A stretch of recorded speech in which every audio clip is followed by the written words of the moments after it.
지금 여러분의 지갑에서 매달 피 같은 돈이 소리 소문 없이 새어나가고 있다는 사실을 알고 계십니까? 방금 결제 문자를 받고 아차 싶었지만 이번 달도 그냥 넘어가기로 하신 건 아닌가요?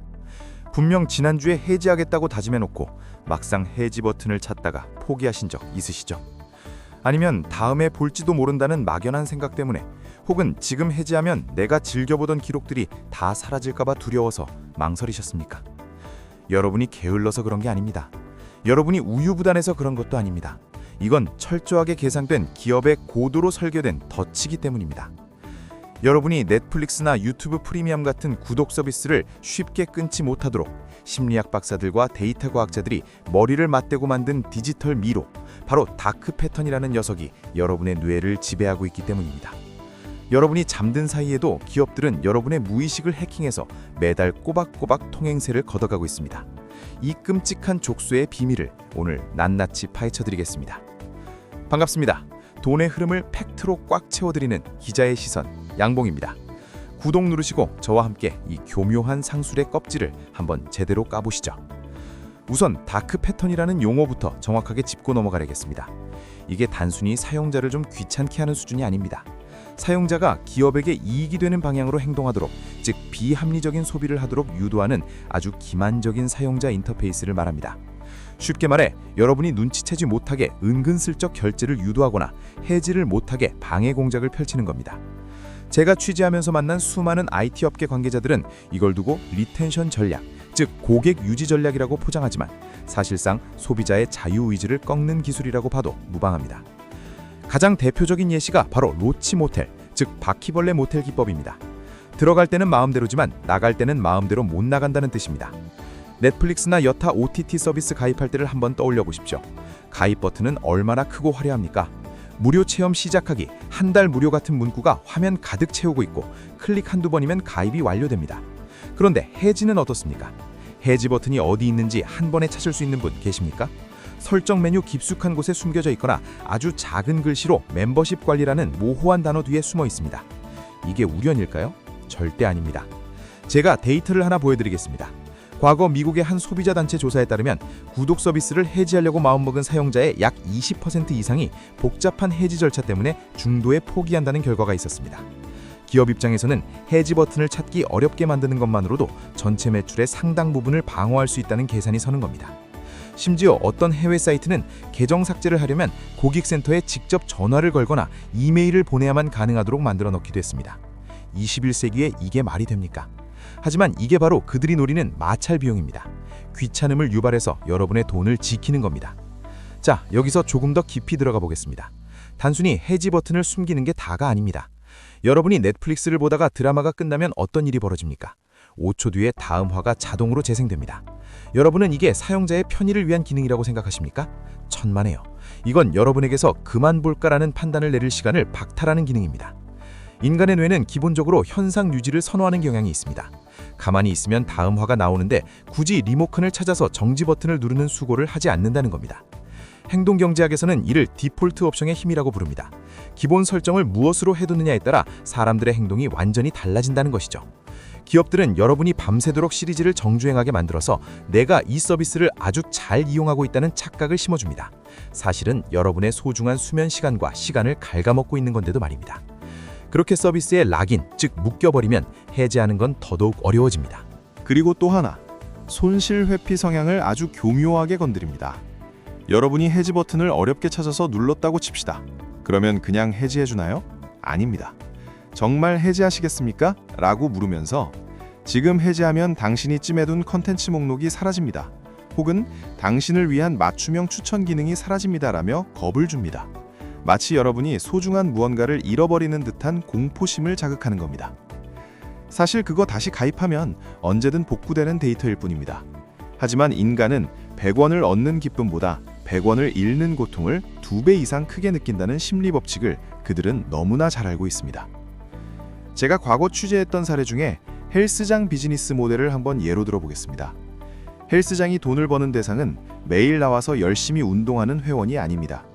1년치를 끊어놓고 안 나오는 유령 회원들이야말로 헬스장의 진짜 수익원입니다. 구독 경제도 마찬가지입니다.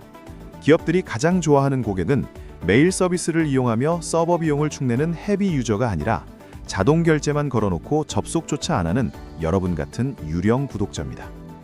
실제로 글로벌 구독 서비스들의 데이터를 분석해보면 전체 가입자 중 서비스를 한 달에 한 번도 이용하지 않는 비율이 상당합니다. 그런데도 결제는 계속 이루어집니다. 왜냐고요? 언제든 볼 수 있다는 가능성을 샀다고 스스로 위로하기 때문입니다. 경제학적으로 보면 이것은 매몰 비용의 오류와도 연결됩니다. 이미 낸 돈이 아까워서 혹은 그동안 본 게 아까워서 계속 붙잡고 있는 겁니다. 하지만 냉정하게 말씀드리겠습니다. 여러분이 지난달에 넷플릭스를 1시간도 안 봤다면 여러분은 17,000원을 길바닥에 버린 것과 똑같습니다. 아니, 차라리 길에 버리면 누군가 죽기라도 하겠죠. 이건 그냥 공중분해된 겁니다. 기업들의 재무제표를 한번 뜯어볼까요? 넷플릭스나 디즈니 플러스 같은 기업들의 주가 흐름을 분석할 때 월가에서 가장 중요하게 보는 지표 중 하나가 바로 이탈률, 즉 천 레이트입니다. 신규 가입자를 늘리는 것은 마케팅 비용이 엄청나게 듭니다. 하지만 기존 가입자를 붙잡아 두는 건 시스템만 잘 설계해두면 비용이 거의 들지 않습니다. 그렇기 때문에 이들은 필사적으로 여러분의 해지를 방어하는 겁니다. 기업의 영업이익률을 높여주는 1등 공신이 바로 해지를 미루는 여러분의 손가락이라는 사실, 뼈아프지만 인정하셔야 합니다. 최근에는 이런 다크 패턴이 사회적 문제로 대두되면서 각국 정부도 칼을 빼들기 시작했습니다. 미국의 연방거래위원회, 즉 FTC는 클릭 투 캔슬, 즉 가입할 때 클릭 한 번으로 가입했다면 해지도 클릭 한 번으로 가능하게 만들어야 한다는 규정을 추진하고 있습니다.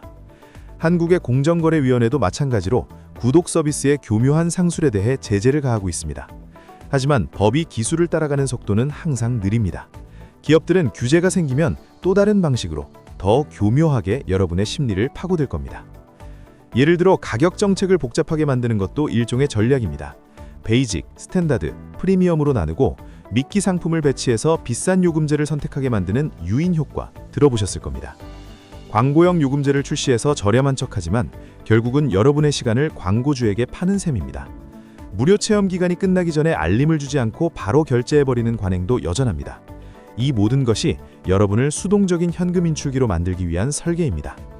그렇다면 우리는 어떻게 해야 할까요? 기업의 주식을 사서 배당이라도 받으면 억울하지는 않죠. 그것도 아니라면 우리는 철저하게 이성적인 소비자로 거듭나야 합니다. 제가 오늘 여러분께 드리고 싶은 말씀은 단순히 구독을 다 끊으라는 게 아닙니다. 내가 지배당하지 말고 내가 서비스를 지배하라는 겁니다. 방송이 끝나고 나서 여러분이 지금 당장 하셔야 할 일이 있습니다. 스마트폰을 켜고 매달 정기적으로 나가는 구독료를 엑셀이든 메모장이든 한번 쭉 적어보십시오. 그리고 지난달에 그 서비스를 몇 시간이나 이용했는지 냉정하게 따져보십시오. 만약 한 달에 영화 한 편도 안 봤는데 17,000원이 나가고 있다면 그 영화 한 편의 관람료는 17,000원인 셈입니다. 극장 가서 보는 것보다 비쌉니다. 그리고 제가 드리는 팁을 실천해 보십시오. 바로 구독 다이어트입니다. 보고 싶은 드라마가 생겼을 때만 한 달 결제하고 다 보면 즉시 해지하는 겁니다. 몰아보기, 빈지워칭을 전략적으로 활용하십시오. 해지 버튼을 두려워하지 마십시오. 해지한다고 해서 그 회사가 망하지 않고 여러분의 데이터가 영원히 사라지지도 않습니다. 오히려 기업들은 떠나간 고객을 다시 잡기 위해 할인 쿠폰을 보내거나 프로모션을 제안하기도 합니다. 잡힌 물고기에게는 미끼를 주지 않는 법입니다. 여러분이 탈출해야만 그들은 여러분을 귀한 손님으로 대접하기 시작할 겁니다. 또한 자동 결제 알림 설정을 반드시 켜두십시오. 카드사 앱에 들어가면 정기 결제건에 대해 미리 알림을 주는 기능이 있습니다. 결제되기 하루 전, 3일 전에 알림이 오도록 설정해두면 내가 잊고 지내던 구독 서비스가 내일 결제된다는 사실을 자각할 수 있습니다.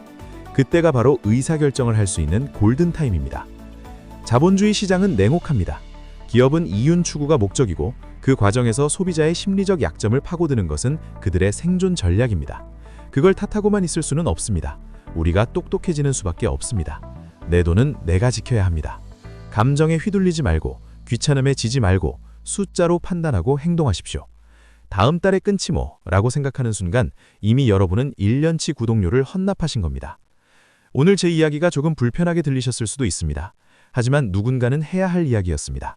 여러분의 소중한 자산이 의미 없는 곳으로 줄줄 새는 것을 막는 것, 그것이 바로 부자가 되는 첫걸음이기 때문입니다. 지금 당장 여러분의 구독 리스트를 점검하고 필요 없는 빨대를 뽑아버리십시오. 그것이 바로 현명한 경제인의 자세입니다. 지금까지 팩트로 꽉 채운 경제브리핑, 양봉인의 돈방석의 양봉이었습니다. 오늘 내용이 뼈가 되고 살이 되셨다면 구독과 좋아요 버튼 한번 시원하게 눌러주시고 저는 다음 시간에 더 날카로운 분석으로 찾아뵙겠습니다. 감사합니다.